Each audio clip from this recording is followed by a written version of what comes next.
kids. We're going to talk about how to make pizza at home. This is pretty quick and easy and much more affordable than going to eat pizza out. When we were just in Oklahoma City, we ate at Hideaway Pizza. We got 2 large pizzas and 1/2 order of fried mushrooms, and it was $80 with the tip. So it's not super affordable in my realm, or at least I don't want to afford it. It's too much money for what you get. So we're going to show you how to make this at home really quick and easy. I get the Great Value pizza crust. We tried out all the different brands and like this one the best. It cooks up really nice. This isn't a thin one. This is like a regular hand tossed crust or whatever. It's not super thick, but it's not a thin crust. They also do have a thin crust if you want that. I'm going to start with some onion, which I've already sliced. We're just going to leave it like that. And we're going to cut up some garlic and a little bit of salami. I'm going to cook that in a skillet real quick and caramelize these onions. Oh, and some sun-dried tomatoes. I'm going to cook that up. If you haven't ever chopped garlic, it's covered in paper.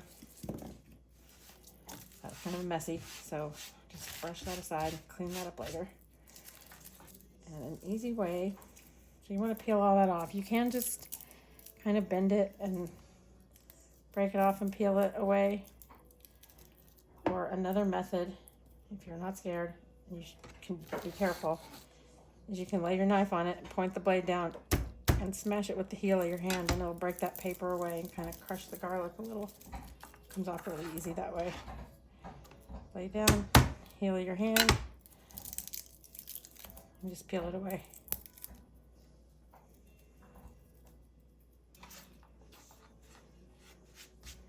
I'm just going to mince that up right quick. I'm just making 1 pizza, so if you're going to make 2, you want to double that. And any of these ingredients are omittable. You can leave them out if you don't like them. You can add something else if you like other things on your pizza. This just happens to be the way we like it.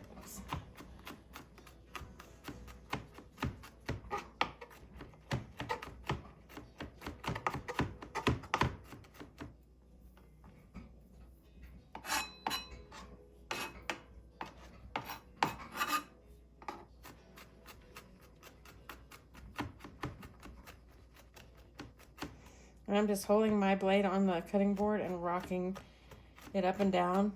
That part's not leaving the cutting board, and I just rock it back and forth and mince up the garlic.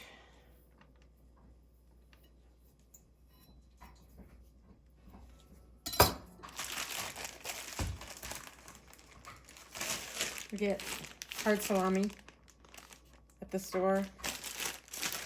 This was like, I don't know, a little less than $5, I think. We eat sandwiches with it, but I also use it if I'm making pizza. Of course, you could use pepperoni if you want. I love pepperoni, but it does not love me anymore, so I don't eat it very often. So for this, I just slice this up.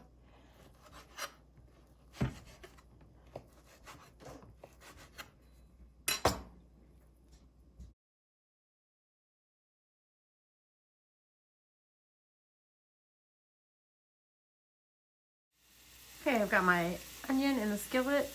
I use the oil from my sun-dried tomatoes that I'm going to put on my pizza. And I've got that starting to heat up and cook. I'm going to cook those for a little bit before I add the garlic. And then I'll add the salami at the end just for a little bit.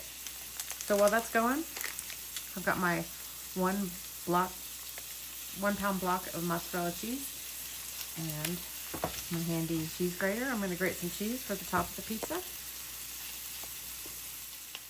Okay, so the onions are getting nice and caramelized, starting to cook down. So I'm going to go ahead and add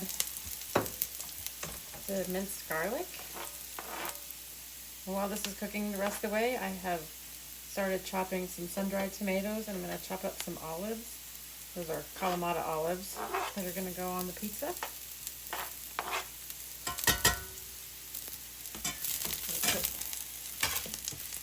That garlic in there and stir it up.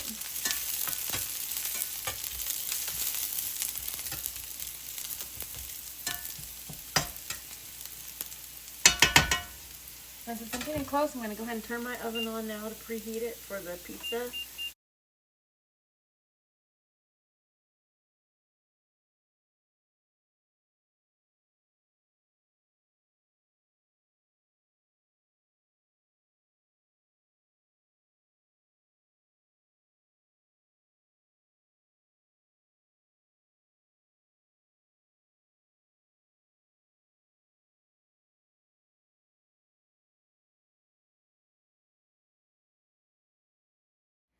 Now I've got all my ingredients ready to go. I've shredded about 1/3 of this pound of cheese.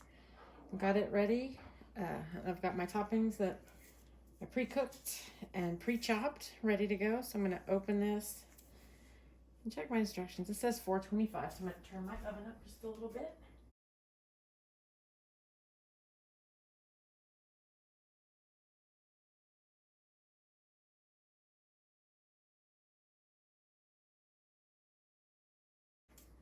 Got the dough spread out on my parchment.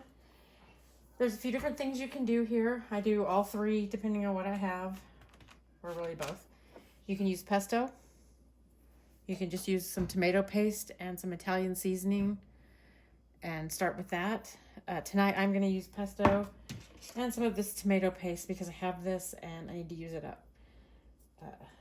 This was something that was bought for a bread dip, but I'm going to go ahead and use the rest of it and make a little pesto tomato blend on this one. So you just knife and spread out your pesto or your red sauce.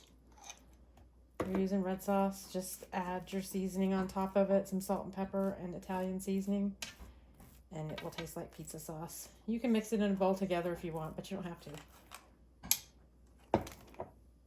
Since I'm using pesto, I'm not going to really add anything to this because it's already got it all in there.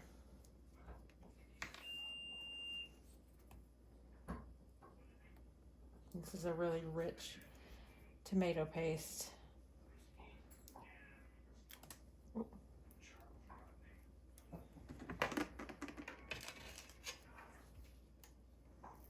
Just gonna spread that out, mix it in there.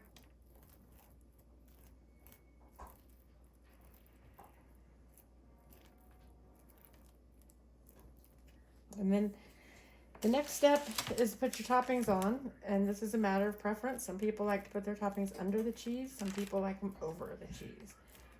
I personally like mine on top of the cheese because they get a little bit more cooked.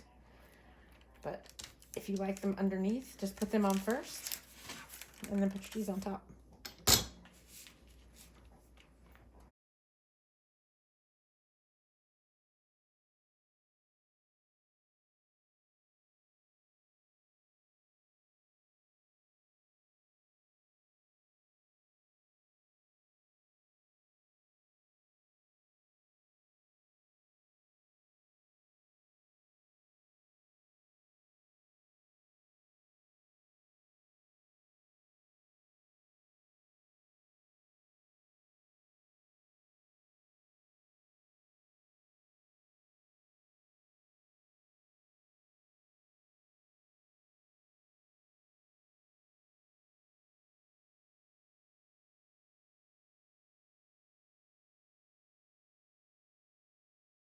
And then I always have to add my very favorite Lavera's Parmesan blend. Add a little of that on top. It's just so delicious.